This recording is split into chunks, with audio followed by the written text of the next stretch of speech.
Middle ಈಸ್ಟ್ನಲ್ಲಿ ಯುದ್ಧ ಶುರುವಾಗಿದ್ದೇ ಆಗಿದ್ದು ರಾಜ್ಯದಲ್ಲಿ ಗ್ಯಾಸ್ನ ಅಭಾವ ಸೃಷ್ಟಿಯಾಗಿತ್ತು. ಈಗ ಅದು ಮುಂದುವರಿತಾ ಇದೆ. ಅದರ ನಡುವೆ ಕಮರ್ಷಿಯಲ್ ಸಿಲಿಂಡರ್ ದರ ಏರಿಕೆಯ ಶಾಕ್ ಈಗ ಹೋಟೆಲ್ ಮಾಲೀಕರಿಗೆ ಮತ್ತು ಗ್ರಾಹಕರಿಗೆ, ಹೋಟೆಲ್ ಉದ್ಯಮಕ್ಕೆ ಭಾರೀ ಹೊಡೆತ ಕೊಡ್ತಾ ಇದೆ. ಇದು ಸಣ್ಣ ಹೋಟೆಲ್ ಮಾಲೀಕರಿಗೆ ಸಿಲಿಂಡರ್ ಖರೀದಿಯೇ ಈಗ ದೊಡ್ಡ ಸವಾಲಾಗಿಬಿಟ್ಟಿದೆ. ಬೆಲೆ ಏರಿಕೆಯಿಂದ 993 ರೂಪಾಯಿ ಏರಿಕೆಗೆ ಸರ್ಕಾರಕ್ಕೆ ಹಿಡಿಶಾಪವನ್ನು ಮಾಲೀಕರು ಹಾಕ್ತಾ ಇದ್ದಾರೆ. ಕಮರ್ಷಿಯಲ್ ಸಿಲಿಂಡರ್ ದರ ಏರಿಕೆ ಈಗ ಮತ್ತೊಮ್ಮೆ ಹೋಟೆಲ್ ಮಾಲೀಕರನ್ನ ಕಂಗಾಲಾಗುವಂತೆ ಮಾಡ್ತಾ ಇದೆ. ಯುದ್ಧದಿಂದಾಗಿ ಗ್ಯಾಸ್ ಸಿಲಿಂಡರ್ ಅಭಾವ ಸೃಷ್ಟಿಯಾಗಿತ್ತು. ಬಹಳಷ್ಟು ಹೋಟೆಲ್ಗಳು ಕ್ಲೋಸ್ ಆಗ್ತಾ ಇದ್ವು. ಈಗ ಮತ್ತೆ ಸಫಿಷಿಯೆಂಟ್ ಆಗಿ ಕಮರ್ಷಿಯಲ್ ಗ್ಯಾಸ್ ಸಿಲಿಂಡರ್ ಸಿಗ್ತಾ ಇದೆ. ಮತ್ತೆ ಹೊಸದಾಗಿ ಜೀವನವನ್ನು ಕಟ್ಕೊಬೇಕು ಅಂಥೇಳಿ ಹೋಟೆಲ್ ಓಪನ್ ಮಾಡ್ತಾ ಇದ್ದ ಹಾಗೆ ಕೇಂದ್ರ ಸರ್ಕಾರ ಗಾಯದ ಮೇಲೆ ಬರೆ ಅನ್ನುವಂತೆ ಈಗ ಮತ್ತೆ ಬೆಲೆ ಏರಿಕೆಯ ಶಾಕನ್ನು ಕೊಟ್ಟಿದೆ. ಹಾಗಾಗಿ ಹೋಟೆಲನ್ನು ನಡೆಸೋದು ಹೆಂಗೆ, ಬಿಸ್ನೆಸ್ ಮಾಡೋದು ಹೆಂಗೆ, ಜೀವನ ನಡೆಸೋದು ಹೆಂಗೆ ಅಂಥೇಳಿ ಹೋಟೆಲ್ ಮಾಲೀಕರು ಪ್ರಶ್ನೆ ಮಾಡ್ತಿದ್ದಾರೆ. ವಾಣಿಜ್ಯ ಸಿಲಿಂಡರ್ನ ಬೆಲೆ 10 ಅಲ್ಲ 20 ಅಲ್ಲ 30 ಅಲ್ಲ, ಬರೋಬ್ಬರಿ 991 ರು ಬೆಲೆಯನ್ನ ಕೇಂದ್ರ ಸರ್ಕಾರ ಇದೀಗ ಹೆಚ್ಚಿಗೆ ಮಾಡಿದೆ. ಹೀಗಾಗಿ ಹೋಟೆಲ್ ಮಾಲೀಕರು ಒಂದು ರೀತಿ ಕಂಗಾಲಾಗಿ ಹೋಗ್ತಾ ಇದ್ದಾರೆ. ಈಗ ಮಡಿಕೇರಿ ನಗರದ ಉಡುಪಿ ಗಾರ್ಡನ್ ಬಳಿ ನಾವಿದ್ದೀವಿ. ನೀವು ಈ ದೃಶ್ಯದಲ್ಲಿ ನೋಡ್ಬೋದು, ಸಾಕಷ್ಟು ಪ್ರವಾಸಿಗರು ಕೂಡ ಈ ಒಂದು ಹೋಟೆಲ್ಗೆ ಹೆಚ್ಚಾಗಿ ಬರ್ತಾ ಇದ್ದಾರೆ. ಅಷ್ಟೇ ಅಲ್ಲದೆ ಕಳೆದ ಇರಾನ್ ವಾರ್ನ ಎಫೆಕ್ಟ್ ಏನಾಯ್ತು, ಅದಾದ ನಂತರ ವಾಣಿಜ್ಯ ಸಿಲಿಂಡರ್ ಸಿಗದೇನೆ ಸಾಕಷ್ಟು ಹೋಟೆಲ್ ಮಾಲೀಕರು ಕಂಗಾಲಾಗಿದ್ರು. ಅದರಂತೆ ಈ ಹೋಟೆಲ್ ಕೂಡ ಕಂಗಾಲಾಗಿತ್ತು. ಒಂದಷ್ಟು ಸೌದೆ ಒಲೆಯನ್ನ ಮೊರೆ ಹೋಗಿದ್ರು. ಸೌದೆ ಒಲೆಯಿಂದ ಒಂದಷ್ಟು ಅಡಿಗೆಯನ್ನ ಮಾಡಿ ಹೋಟೆಲ್ ಗ್ರಾಹಕರನ್ನ ಹಿಡಿದಿಟ್ಟುಕೊಳ್ಳುವಂತ ಪ್ರಯತ್ನ ಕೂಡ ಮಾಡಿದ್ರು. ಆದ್ರೆ ಇದೀಗ ಮತ್ತೆ ಅದನ್ನೇ ಮರುಕಳಿಸುವಂತ ಸ್ಥಿತಿಗೆ ಕೂಡ ತಲುಪಿರ್ತಕ್ಕಂಥದ್ದು. ಯಾಕೆಂದ್ರೆ ಹಲವಾರು ಗ್ರಾಹಕರು ಕೂಡ ಹೆಚ್ಚಾಗಿ ಮಡಿಕೇರಿ ನಗರಕ್ಕೆ ಯಾರೇ ಎಂಟ್ರಿ ಕೊಟ್ಟರು ಪ್ಯೂರ್ ವೆಜ್ ಹೋಟೆಲ್ಗೆ ಬರ್ತಾರೆ. ಅದರಲ್ಲೂ ಕೂಡ ಈ ಹೋಟೆಲ್ ಪ್ರಸಿದ್ಧಿ ಕೂಡ ಪಡೆದಿರ್ತಕ್ಕಂಥದ್ದು. ಹಾಗಾಗಿ ಸಾಕಷ್ಟು ಪ್ರವಾಸಿಗರ ಹಾದಿಯಾಗಿ ಸ್ಥಳೀಯರು ಕೂಡ ಈ ಒಂದು ಹೋಟೆಲ್ಗೆ ಬಂದು ಆ ತಿಂಡಿ ಮತ್ತು ಊಟವನ್ನ ಸವಿದು ಹೋಗುವಂಥದ್ದು ಕೂಡ ವಾಡಿಕೆ. ಈಗ ಇಂತಹ ಸಂದರ್ಭದಲ್ಲಿ ಮತ್ತೆ ವಾಣಿಜ್ಯ ಸಿಲಿಂಡರ್ಗಳ ಬೆಲೆ ಮತ್ತೆ ಏರಿಕೆ ಆಗೋದ್ರಿಂದ ಒಂದ್ ರೀತಿ ಕಂಗಾಲಾಗ್ತಾ ಇದ್ದಾರೆ. ಇದಕ್ಕೆ ಸಂಬಂಧಪಟ್ಟಂಗೆ ಇಲ್ಲಿನ ಹೋಟೆಲ್ ಮಾಲೀಕರು ಇದ್ದಾರೆ, ಅವ್ರನ್ನೇ ಕೇಳೋಣ. ಸರ್ ನಮಸ್ತೆ. ಈಗ ಏನು ವಾಣಿಜ್ಯ ಸಿಲಿಂಡರ್ನ ಬೆಲೆ ಮತ್ತೆ ಹೆಚ್ಚಿಗಾಗಿದೆ, 991 ರು. ಈ ಹಿಂದೆನೂ ಕೂಡ ಕಡಿಮೆ ಅಂದ್ರೆ 2000ಕ್ಕೂ ಅಧಿಕ ಇತ್ತು, ಈಗ ಮತ್ತೆ ದುಪ್ಪಟ್ಟಾಗಿದೆ. ತಮ್ಗೆ ಯಾವ ರೀತಿ ಸಮಸ್ಯೆ ಆಗ್ತದೆ ಅಂತ? ಸರ್, ಇದು ನಮಗೆ ಸಮಸ್ಯೆಗಿಂತ ಗ್ರಾಹಕರಿಗೆ ಸಮಸ್ಯೆ ಆಗುತ್ತೆ. ಯಾಕೆಂದರೆ ನಮಗೆ ಅನಿವಾರ್ಯ ಕಾರಣದಿಂದ ನಾವು ರೇಟ್ ಜಾಸ್ತಿ ಮಾಡಲೇಬೇಕಾಗಿ ಬರುತ್ತೆ. ಇವತ್ತೇನು ಈಗ ಒಂದು ವಾರ ವೆಯ್ಟ್ ಮಾಡ್ತೀವಿ, ಇದು ಟೆಂಪ್ರರಿ ಅಂತ ಗೊತ್ತಿಲ್ಲ, ಇನ್ನು ಟೆಂಪ್ರರಿನೂ ಆಗಿರ್ಬೋದು. ಬಟ್ 1,000 ಸಡನ್ಲಿ ರೈಸ್ ಆಗಿದ್ದ ಕಾರಣ ನೋಡಿದರೆ ಟೆಂಪ್ರರಿ ಅಂತ ಅನಿಸುತ್ತೆ.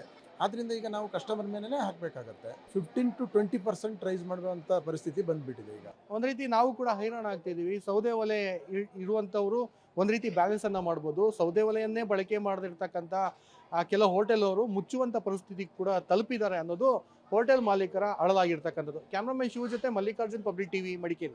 3 ಸರಿ ಏರಿಕೆ ಆಗಿರೋದು. ಇಲ್ಲಿ ಗ್ರಾಹಕರು ಏನು ಇವಾಗ ಬೆಲೆ ಜಾಸ್ತಿ ಆಗಿದೆ ಅಂತ ಗ್ರಾಹಕರೇ ಬರ್ತಾ ಇಲ್ಲ ಸರ್. ಇಲ್ಲಿ ಈ ಬೆಲೆ ಏರಿಕೆ ಮಾಡಿದ್ರು ಇದು ಇನ್ನು ಅವ್ರ ಗ್ರಾಹಕರ ಮೇಲೆ ಆಗಬೇಕು. ಇನ್ನು ಗ್ರಾಹಕರ ಮೇಲೆ ಬರೋದೇ ಇರೋ ಗಿರಾಕಿನೂ ಬರೋದಿಲ್ಲ. ನಮಗೆ ಜೀವನ ತುಂಬ ಲಾಸ್ ಬರ್ತಾ ಇದೆ. ಜೀವನ ನಡೆಸೋದು ತುಂಬ ಕಷ್ಟ ಆಗಿಬಿಟ್ಟಿದೆ. ಏನು ಮಾಡೋದಂತ ಒಂದು ಅರ್ಥ ಆಗ್ತದೆ. ಈ ಸರ್ಕಾರಗಳು ಏನು ಬೇರೆದ್ರ ಮೇಲೆಲ್ಲ ಬೇಕಾಬಿಟ್ಟು ವೇಸ್ಟ್ ಖರ್ಚು ಮಾಡಿದೆ. ಗ್ಯಾರಂಟಿ ಅವೆಲ್ಲ ಕೊಡೋದು ಬದಲು ಈ ಥರ ಏನೋ ಹೆಲ್ಪ್ ಮಾಡ್ಬೋದಾಗಿತ್ತು ಸರ್. ಏನು ಗ್ಯಾಸ್ ರೇಟ್ ಜಾಸ್ತಿ ಆಗ್ತಾ ಇದೆ. 60 ರೂಪಾಯಿ ನಾವು ಚೇಂಜ್ ಮಾಡೋಕ್ಕಾಗಲ್ಲ.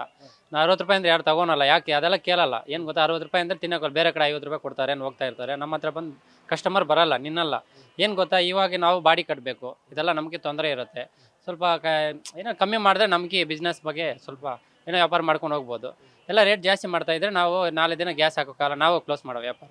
ಸರ್, ಮಾರ್ಚ್ ತಿಂಗಳ 144 ಏನು ಎಫೆಕ್ಟ್ ಅನಿಸಿಲ್ಲ. ಅದನ್ನು 900 ಚಿಲ್ಲರೆ 1,000 ರೂಪಾಯಿ ಜಾಸ್ತಿ ಮಾಡ್ದಂಗೆ. ಇವ್ರ ಬ್ಲ್ಯಾಕ್ ರೇಟ್ ಮೊದಲ ಟೈಮ್ ಆಗಿತ್ತು ರೀ. ಆ ರೇಟ್ ಗೌರ್ಮೆಂಟ್ ಮಾಡಿದಾಗ ಆತ್ರಿ. ಇದು ಭಾರಿ ಕಷ್ಟ ಐತಿ. ಈ ರೀತಿ ರೇಟ್ ಪೂರಟ ಆಗೋದಿಲ್ಲ ರೀ. ಇಷ್ಟು ಹೆವಿ ರೇಟ್ ಯಾವ ಕಡೆ ಇದೆ ಫಸ್ಟ್ ಟೈಮ್ ಸರ್. ಇರಲಿ, ಈಗ ನಾವು ಇದರಿಂದ ಬೆಳ್ಳಿಂಗ್ ಸೈಕಲ್ಗೆ ಎಲ್ಲ ಬಿಸಿ ಐಟಮ್ ಮಾಡಿಕೊಡು ಬಂದ್ ಮಾಡ್ಬೇಕಾಗುತ್ತೆ. ಯಾಕಂದ್ರೆ ಸಫಿಷಿಯೆಂಟ್ 3 ದಿವಸ ಹಾಕಿಸ್ಕೊಂಡು ಕೊಡ್ತಾರೆ ಇವರು. 1 ದಿವಸಕ್ಕೊಮ್ಮೆ ಯಾರಿಗೂ ಕೊಡೋದಿಲ್ಲ ರೀ.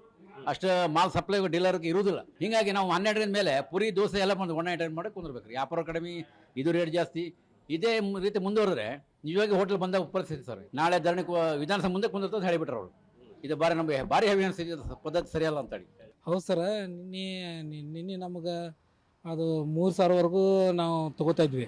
2,500, 2,200 ಹಿಂಗೆ ಒಂದು ಕಾನ್ಸ್ಟೆಂಟಾಗಿ ರೇಟ್ ತೊಗೋತಾ ಇಲ್ಲ HP ಗ್ಯಾಸಿಂದ. ಮತ್ತು ಇನ್ನೊಂದು ಏನು ಸರ್, ನಮ್ಗೆ HP ಗ್ಯಾಸೂ ದೊರಿತಾ ಇಲ್ಲ. ಕಮರ್ಷಿಯಲ್ ಒಟ್ಟ ಸಿಗ್ತಾ ಇಲ್ಲ ಸರ್. ನಾವು ಎಲ್ಲರಿಗೂ ಹೋಗಿ ಅಪ್ರೋಚ್ ಮಾಡಿದ್ರು ಅವರು ನಮ್ಗೆ ಇಲ್ಲ, ನಮ್ಗೆ ಗೌರ್ಮೆಂಟ್ ಸೆಕ್ಟರ್ ಅಷ್ಟೇ ಕೊಡ್ತಾ ಇದ್ದಾರೆ, ಬರೀ ಹಾಸ್ಟೆಲ್ಗಳಿಗೆ ಅಲ್ಲಿಗೆ ಅಷ್ಟೇ ಕೊಡ್ತಾ ಇದ್ದಾರೆ, ನಮಗೆ ಸಿಗ್ತಾ ಇಲ್ಲ ಸರ್. ಅದಾದ ತಕ್ಷಣ ಮತ್ತು ಇವಾಗ 990 ರೂಪಾಯಿ ಗ್ಯಾಸ್ ರೇಟ್ ಜಾಸ್ತಿ ಆಗಿದೆ ಸರ್ ಕಮರ್ಷಿಯಲ್. ಈಗ ನಾವು ಒಂದು ಪ್ಲೇಟ್ ಇಡ್ಲಿ ವಡೆ 45ರಿಂದ 50 ರೂಪಾಯಿ ತೊಗೋತೀವಿ ಸರ್. ಈಗ ಸಡನ್ಲಿ ಅವರು ಒಂದು ದಿವ್ಸಕ್ಕೆ 1,000 ರೂಪಾಯಿ ಜಾಸ್ತಿ ಮಾಡಿ ಒಂದು ಗ್ಯಾಸಿಂದ ಜಾಸ್ತಿ ಆದರೆ ನಾವು ಗ್ರಾಹಕರಿಂದ 5 ರೂಪಾಯಿ ಜಾಸ್ತಿ ಒಂದು ಪ್ಲೇಟ್ ಇಡ್ಲಿ ವಡಕ್ಕೆ ಒಂದು 5 ರೂಪಾಯಿ ಜಾಸ್ತಿ ಮಾಡಿದ್ವಿ ಸರ್. ಯಾರೋ ಗ್ರಾಹಕರು ಎಕ್ಸ್ಪೆಕ್ಟ್ ಮಾಡ್ಕೊಳಂಗಿಲ್ಲ ಸರ್ ನಮ್ಗೆ. ಇಲ್ಲ, ಇದು ವಿದ್ಯುತ್ ಆಗಿದ್ದ ಸಂಬಂಧ ಸ್ವಲ್ಪ ಪ್ರಾಬ್ಲಮ್ ಆಗೈತೆ ರೀ. ಅದು ಎಲ್ಲ ಕಡೆ ಹೆಚ್ಚಾಗೈತಿ ರೇಟ್. ಇವರು ಕಮರ್ಷಿಯಲ್ ಗ್ಯಾಸ್ ಮಾತ್ರ ಹೆಚ್ಚಾಗೈತಿ, ಅದನ್ನು ಗ್ರಾಹಕರ ಮ್ಯಾಗ ಹಾಕಾಕತ್ತಾರ. ಅದನ್ನು ನಾವು ಗ್ರಾಹಕರನ್ನು ಹಿಡೀವಿ. ಒಂದು ಸಿಲಿಂಡ್ರಿಗೆ ಹೆಚ್ಚಾಗಿದ್ದಕ್ಕೆ ಇದು ಎಲ್ಲನೂ ರೇಟ್ ಹೆಚ್ಚು ಮಾಡಬೇಡ್ರಿ, ನೋಡಿ ಸೂಕ್ತವಾಗಿ ಮಾಡ್ಕೋರಿ ಅಂತ ಹೇಳಿವಿ. ಅದು ಸರ್ಕಾರ ಗಮನ ತಗೊಂಡು ಅದನ್ನು ಸೂಕ್ತ ಬೆಲೆಯನ್ನು ಕೊಡಬೇಕಂತ ನಾವು ಕೇಳ್ಕೊತೀವಿ. ಗಾಯದ ಮೇಲೆ ಬರೆ ಇಳ್ದಂಗೆ ಅಂತಂದು ಹೇಳ್ಬೋದು. ಗಾಯದ ಮೇಲೆ ಉಪ್ಸಿರ್ದಂಗೆ ಆಗಿದೆ. ಈಗೊಂದು ವಾರ್ ನಡೆಯಬೇಕಾದ್ರೆ ಒಂದು ಸಮಸ್ಯೆ ಶುರುವಾಯಿತು, ಗ್ಯಾಸು ಎಲ್ಲೋ ಅಭಾವ. ಅವಾಗೊಂಥರ ಸಮಸ್ಯೆ ಆಯಿತು. ನಿನ್ನೆ ರಾತ್ರಿ ಬೆಳಿಗ್ಗೆ ಎದ್ದೇಳೋ ಅಷ್ಟೊತ್ತಿಗೆ ಒಂದು ದೊಡ್ಡ ಬಿಗ್ ಶಾಕ್ ಸಿಕ್ಕಿದೆ ಹೋಟೆಲ್ ಉದ್ಯಮದವ್ರಿಗೆ. ಗ್ಯಾಸ್ ಸಿಗ್ತಿರೋದೇ ಕಷ್ಟದಲ್ಲಿ ಸಿಗ್ತಾಯಿದೆ. ವಾರದಲ್ಲಿ 1, 2, 3, 4 ದಿವಸ 1-2 ಸಿಲಿಂಡ್ರು ಬರ್ತಾಯಿತ್ತು, ಅದರಲ್ಲೂ ಮತ್ತು ಕಮ್ಮಿ ಆಗಿತ್ತು. ಈಗ ಅದರಲ್ಲೂ ಇದ್ದಕ್ಕಿದ್ದಂಗೆ 1000 ಚಿಲ್ಲರೆ ಜಾಸ್ತಿಯಾಗಿ ಹೊರೆ ಮೇಲೆ ಹೊರೆ ಬೀಳ್ತಾ ಇದೆ. ಹೋಟ್ಲು ಉದ್ಯಮ ನಡೆಸೋರಿಗೆ ಆ ಕಷ್ಟ ಏನು ಅಂತ ಗೊತ್ತಾಗ್ತದೆ ಸರ್. ಇಲ್ಲ, ಫಸ್ಟು